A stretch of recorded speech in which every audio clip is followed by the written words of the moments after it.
આજે આપણે સ્વાધ્યાય 7.2 એનો દાખલા નંબર 6 છે શીખવાના છે. એની અંદર આપણને કહે છે કે જો 1 2 4 y x6 અને 3 5 એ એક સમાંતર બાજુ ચતુષ્કોણના ક્રમિક શિરોબિંદુઓ હોય તો x અને y ની કિંમત શોધો. એટલે કે અહીંયા બાજુમાં આકૃતિમાં જોઈ શકીએ છીએ કે સમાંતર બાજુ ચતુષ્કોણ છે, એના ક્રમિક શિરોબિંદુ એટલે કે ક્રમમાં ચાલે છે એવા શિરોબિંદુ આપણને આપ્યા છે. A થી B, B થી C, C થી D અને D થી A. એટલે કે આવી રીતે ક્રમિક જે શિરોબિંદુઓ છે એ આપણને કીધા છે. અને પછી આગળ કહે છે તો જો આમાં x અને y કઈક જગ્યાએ લખ્યા છે કે ભાઈ y છે અહીંયા છે અને x છે અહીંયા છે, તો આ x અને y આ બંનેની કિંમત કેટલી હશે એ આપણે શોધવાની છે. તો ચલો હવે સમાંતર બાજુ ચતુષ્કોણ માટેનું એક જે સૂત્ર હતું એ યાદ કરીએ, અથવા તો એક નિયમ યાદ કરીએ કે ભાઈ સમાંતર બાજુ ચતુષ્કોણના જે બંને વિકર્ણો હોય ને એ બંને વિકર્ણોનું છેદ બિંદુ એનું મધ્ય બિંદુ થાય. માની લે કે ભાઈ બંને વિકર્ણો અહીંયા O બિંદુએ છેદે છે, તો જે O બિંદુ હશે એ AC નું પણ મધ્ય બિંદુ થશે અને BD જે રેખાખંડ છે એનું પણ એ મધ્ય બિંદુ થશે.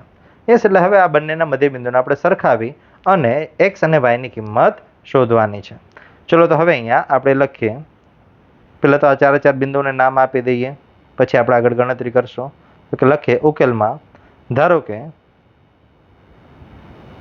A of 1 2, B of 4y, C of x6 અને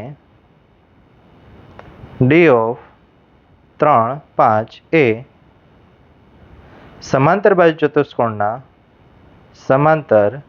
બાજુ ચતુષ્કોણના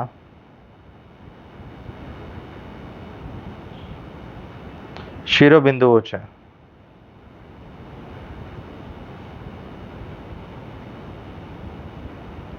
હવે આપણે આગળના ધોરણમાં જે ભણ્યા હતા એ વાક્ય આપણે લખીએ કે જે હમણાં યાદ કર્યું કે સમાંતર બાજુ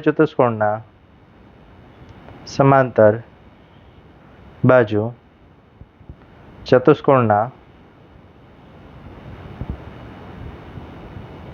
બંને વિકર્ણો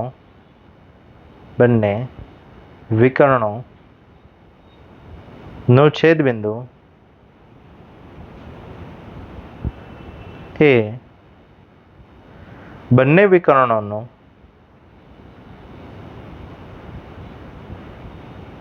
મધ્ય બિંદુ થાય. ચલો હવે આપણે મધ્ય બિંદુ થાય એટલે AC નું મધ્ય બિંદુ અને BD નું મધ્ય બિંદુ સરખાવી દઈએ કે ભાઈ AC નું મધ્ય બિંદુ જે હશે એ જ શું થશે? BD નું મધ્ય બિંદુ થશે. ચલો હવે મધ્ય બિંદુ શોધવાનું સૂત્ર યાદ કરીએ. શું હતું? તો કે જે બેનું મધ્ય બિંદુ શોધવાનું એના બંને x યામના સરવાળો ભાગ્યા 2 અને બંનેના y યામના સરવાળો ભાગ્યા 2. એટલે બંનેના x યામનો સરવાળો કરી દઈએ. અહીંયા x યામ છે 0 અને અહીંયા x. એટલે લખીએ અહીંયા A બિંદુનો x યામ છે 1 અને અહીંયા C બિંદુનો x યામ છે x. એટલે અહીંયા 1 + x ભાગ્યા 2. સેમ રીતે બંનેના y યામનો સરવાળો ભાગ્યા 2 કરીએ. અહીંયા y યામ છે 2 અને અહીંયા y યામ છે 6.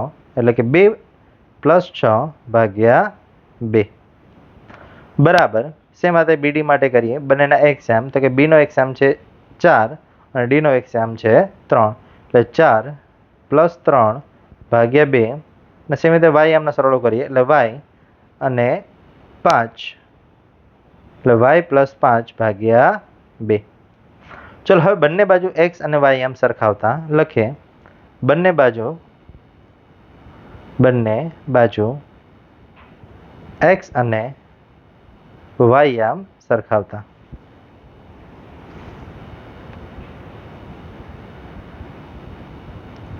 ચલો હવે બંને બાજુના x યામ સરખાવે એટલે અહીંયા લખીએ x યામ માટે અને બાજુમાં લખીએ y યામ માટે. ચલો x યામની ગણતરી કરીએ. 1 + x ભાગ્યા 2 બરાબર 4 + 3 ભાગ્યા 2. ચલો સાદરૂપ આપી દઈએ, પછી y યામ માટે ગણતરી કરશું.